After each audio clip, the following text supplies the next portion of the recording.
तो finally power star Pawan Singh का एक शानदार गाना कजरा मोहब्बत वाली। दोस्तों आप लोगों को बता दें कि इस गाने का टीजर का रिलीज डेट आ चुका है। गाना का फुल वीडियो कब आएगा वो भी मैं आप लोगों को बता दूंगा।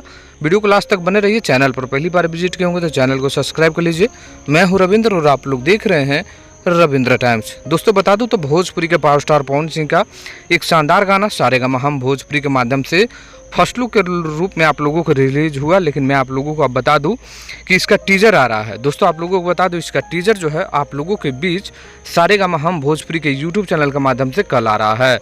हालांकि टाइम जो है वो नहीं दिया गया, लेकिन कल सुबह में नहीं तो 10 बजे तक आप लोगों को ये इस गाने का टीजर देखने को मिल जाएगा, जिसमें पवन सिंह और शिल्पी राज ने गाए हैं। फिट सुभाषकर जी है और म्यूजिक प्रियांशु सिंह का और लिरिक्स आशुतोष तिवारी का है। और ये गाना सारेगामा हम भोजपुरी के यूट्यूब चैनल से कल टीजर आ रहा है और इस गाने का वीडियो जो है परसों रिलीज कर दिया जाएगा। तो तैयार हो जाइए कल इसका टीजर देखने के लिए। कैसा लगा न्यूज़? अच्छा लगा तो लाइक करिए, शेयर करिए, चैनल को सब्सक्राइब